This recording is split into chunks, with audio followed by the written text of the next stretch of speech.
It's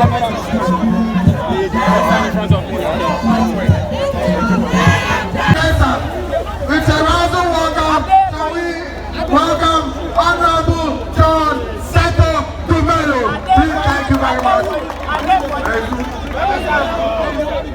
I will talk about and I want to thank for the show I did for you. And all those who have registered to vote here on Legon campus, please. On the 7th of December, please vote for me to be your member of parliament and vote for His Excellency Dramani Mahama. On the 1st of August to the 3rd of August, those who have completed registration again. That is for those who don't have ID cards at all. Please, if you don't have an ID card, please register so that you can vote for myself and vote for my boss, His Excellency John Dramani Mahama.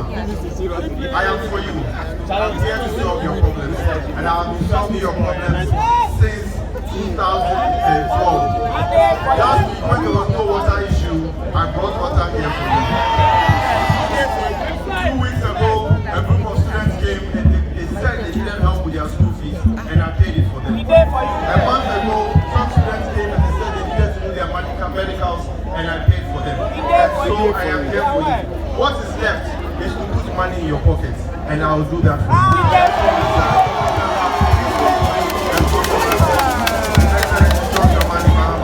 Now, I would like to introduce to you my boss, the incoming president, His Excellency, the nation builder, His Excellency Dramani Mahama.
Thank you very much.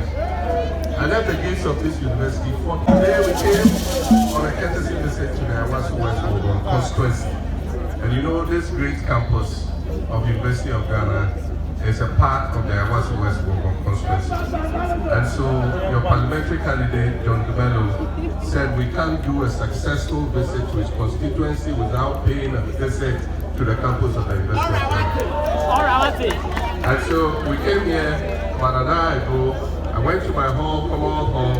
I went to my former room, 836. And when I greeted the inmates of 836, and of course we entered several other rooms. I want to say that life on campus is far different than it was when we were in school. When we were in school, our total student population was 6,000. And our lecturers were about 3,000. Today, I hear this university is 70,000 students.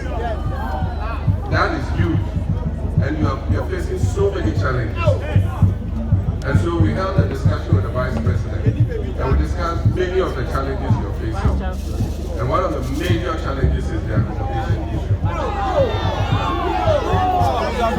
And so I want to assure you, one of the focuses of our new administration would be to partner with the private sector to build more hostels.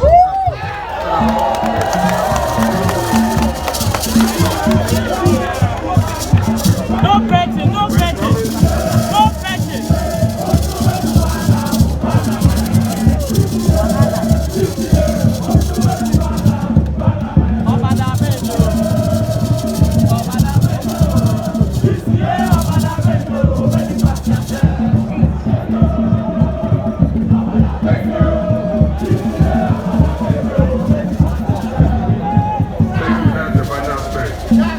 And so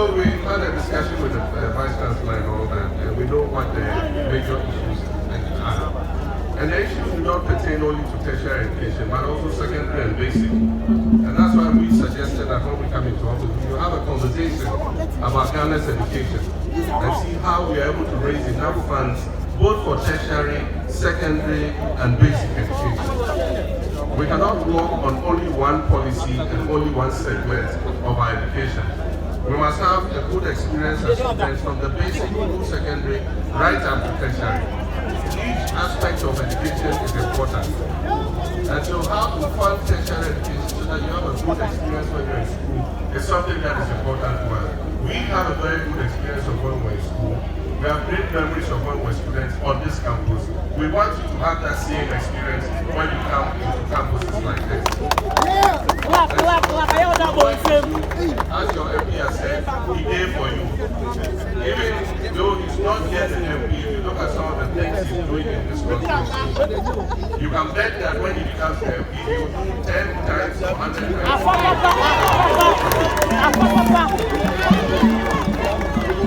We all know what is happening in our country. We know the severe hardship we're all going through. And I've said that if you are ill, the first step to get the cure is to diagnose what the disease is. And so if you have malaria, when you know that you have malaria, then you are halfway towards curing yourself of malaria. And it appears that those in charge of this country do not even appreciate the economic crisis in which we are. Because if Ghana is going through the severest economic crisis it has ever faced in the history of this country, and people in this government can tell us to say thank you to them and to praise them as the best government in the history of this country, then they got it all wrong, completely wrong. So, one, they have no clue what we are going through. It means that the government is out of touch with reality. The reality that they talk about is not the same reality you are facing when you have to do 010 or 001 or 100.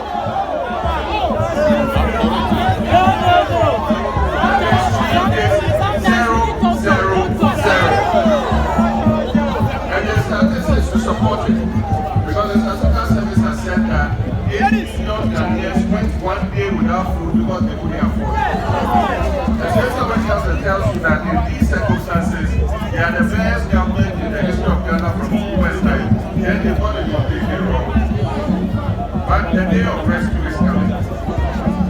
And that is why we have a democracy. The good thing about democracy is if things are not going well and the government is insensitive to your plight, every 4 years you have the right to change the government. Yes. It's not the same in unconstitutional government. And so we're happy that we have a democracy.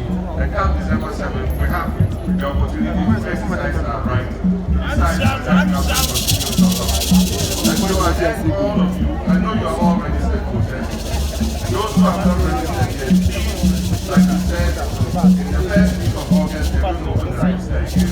Please take the opportunity to register, because that your one single vote can make a difference. Don't think that the future is not yours. The future is yours. Everything that is done at present is going to affect you when you leave this campus. And that's why you must have a say in what happens in this country.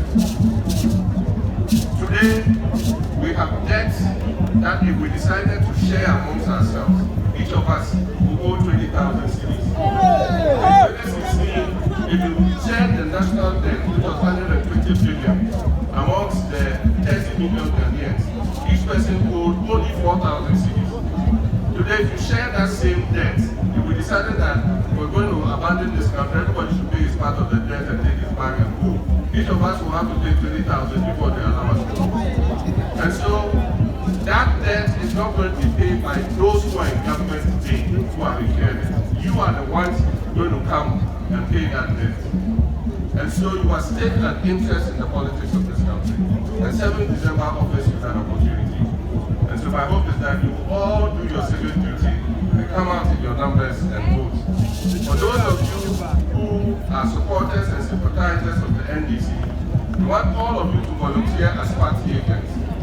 Because One of the most important things about winning an election is vigilance. And to get the right party against the right place. So those of you who are members of the party or sympathizers or supporters of the party, kindly volunteer. We'll train you on that day when you go and vote. You'll sit there and you supervise the election for us. So let me thank you all very much. God richly bless you. I wish you all the best.